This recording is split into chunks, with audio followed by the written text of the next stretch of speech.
Juan, vous êtes un vainqueur d'étape sur le Giro, maintenant vous dégainez sur la Vuelta, comment vous vous sentez? Ouais, je suis vraiment heureux. Sur le Giro, j'ai gagné une étape et la Vuelta, c'est vraiment ma course préférée.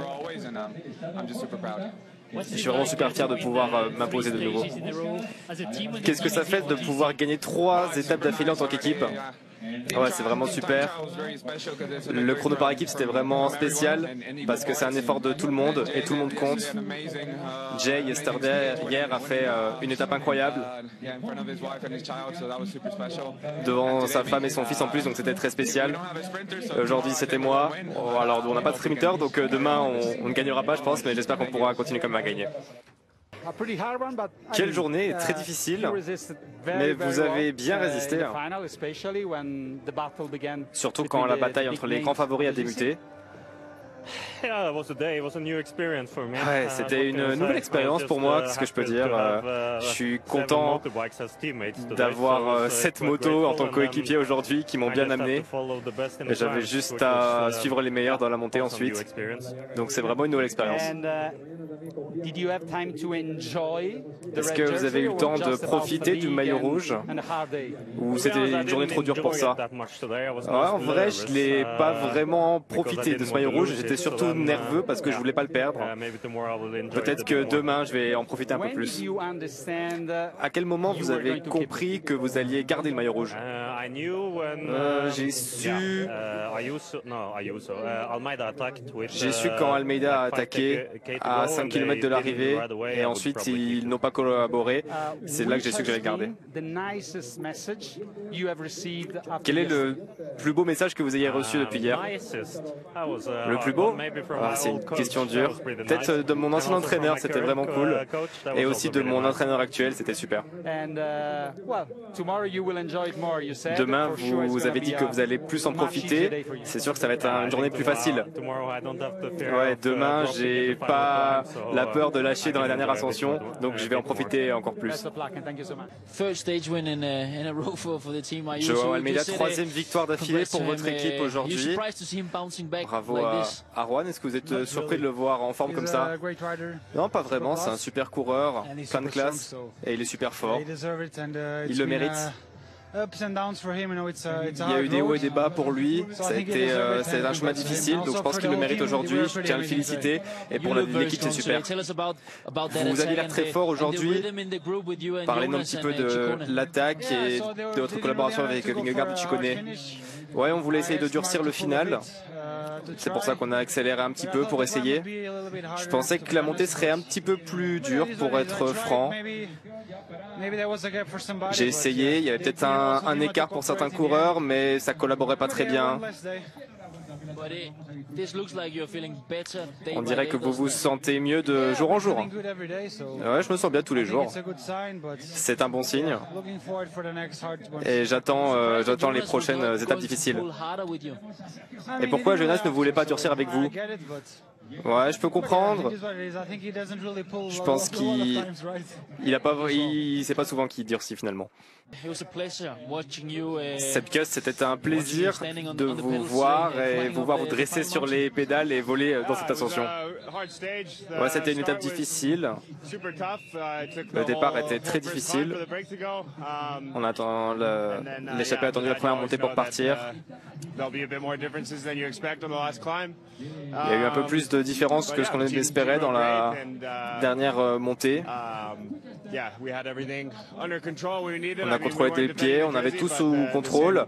On voulait reprendre le maillot rouge, mais en réalité l'objectif c'est plutôt d'être en bonne position tous les jours et c'est ce qu'on a fait. Quand vous avez vu Ciccone Almeida partir, vous étiez juste derrière. Est-ce que vous pouvez nous décrire ce moment et à quel point vous les trouvez forts tous les deux? Ouais, ils sont en train de montrer qu'ils sont les plus forts avec Vingegaard. J'étais un petit peu derrière. J'essaie de m'accrocher à la roue.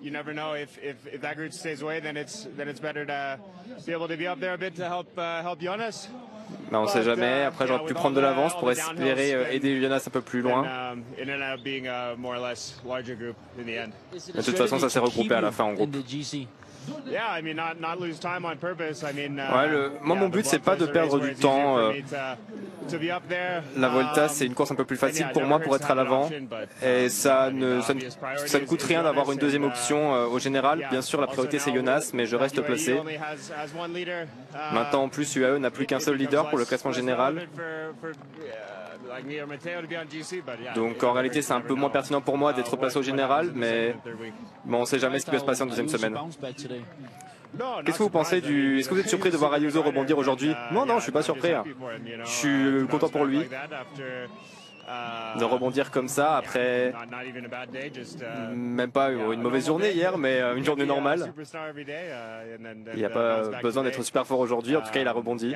Il y avait le groupe des 12 à Brieux, ça valait le coup d'essayer. Racontez-nous votre journée.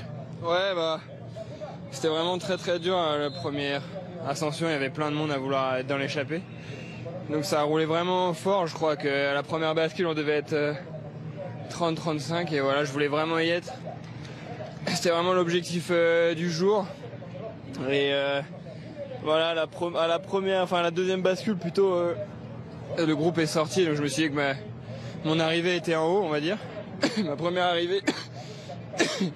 Et voilà, ensuite on s'est bien entendu.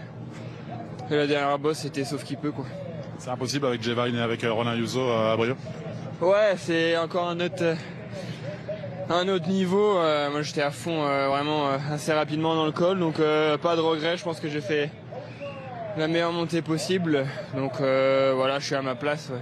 Bonjour Géraldine, dans l'attente de repartir vers la vallée avec tous les directeurs sportifs justement qui patientent, les voitures qui patientent. Bonjour Julien. Bonjour à vous. Merci d'être avec nous dans les Rois de la Pédale, Julien. Est-ce qu'on peut faire déjà un petit bilan de la journée? On a vu Félix Gall s'accrocher à un top 10, il finit 11e, je crois, il n'y a pas de perte de temps, il est là avec les meilleurs aujourd'hui. Oui, exactement, on avait ce double objectif aujourd'hui d'être présent sur le départ, chose qu'on a fait avec Nance Peters et Johannes Toudmité. Malheureusement, on a loupé la bonne échappée. On savait que ça serait sûrement la bonne opportunité aujourd'hui avec l'échappée pour aller jouer la victoire d'étape. Malheureusement, il nous en a manqué un petit peu sur le sommet. Non, c'est resté un petit peu en carafe sur un groupe de compte derrière. Après, voilà, on a cette chance d'avoir deux objectifs. Après, on a fait le focus avec Félix pour le placement au pied. On savait que le pied était difficile. On voulait pas avoir de mauvaises surprises avec un tempo élevé de Visma.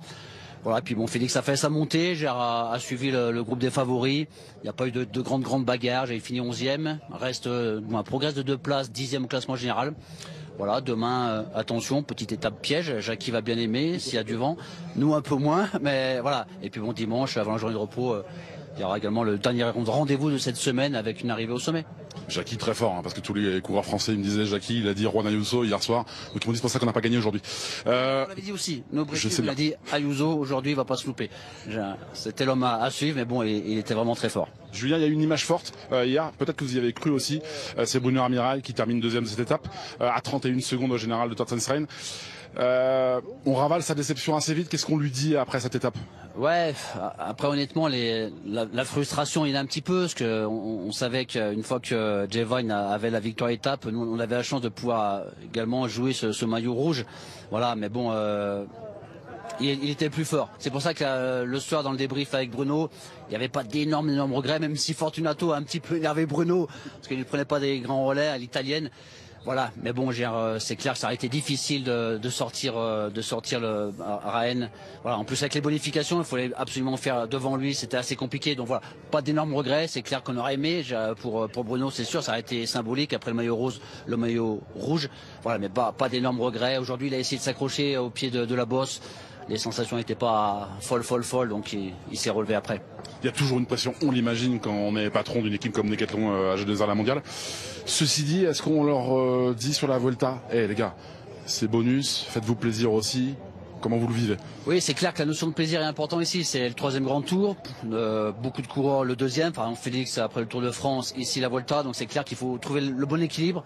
pour mettre la pression au cours, parce que sportivement c'est important, il y a des intérêts sportifs pour nous, voilà, le top 5, on sait que c'est quelque chose qui est réalisable pour nous, donc il y a de l'intérêt, il y a de la pression, mais il faut justement trouver dans le discours auprès des coureurs ce bon équilibre, parce que la fatigue mentale est là, on arrive en fin de saison, voilà, donc c'est un équilibre qui est pas facile pour nous, directeurs sportifs, à trouver dans la bonne communication avec les coureurs, que ce soit avant, pendant et après course. Voilà, moi je leur demande vraiment de se relâcher avant la course et après, et bien sûr c'est normal pendant la course d'être vraiment focus à bloc, mais il faut trouver ces petits moments de relax, que ça soit à table avec les mecs, les bonnes blagues, tout ça, c'est vraiment important parce que ouais, on sait qu'il y a beaucoup de transferts sur la Volta aussi. Pour l'instant, la chaleur ne gêne pas trop. Mais voilà, on sait que c'est fatigant mentalement et physiquement, bien sûr. Mais ce côté mental est très important sur la Volta. La deuxième semaine, un peu plus. Et la troisième, énormément. Donc c'est pour ça que cette première semaine, on la prend un petit peu avec des pincettes. Bien sûr, on est là pour faire le maximum avec la victoire d'étape et le classement général. Mais on sait que beaucoup de choses vont se passer durant la deuxième et la troisième semaine. Immense merci, Julien Jourdi, qui est très très bien placé, Géraldine et messieurs, dans cette file de voiture. Il va falloir être encore un petit peu patient après cette journée encore en montagne.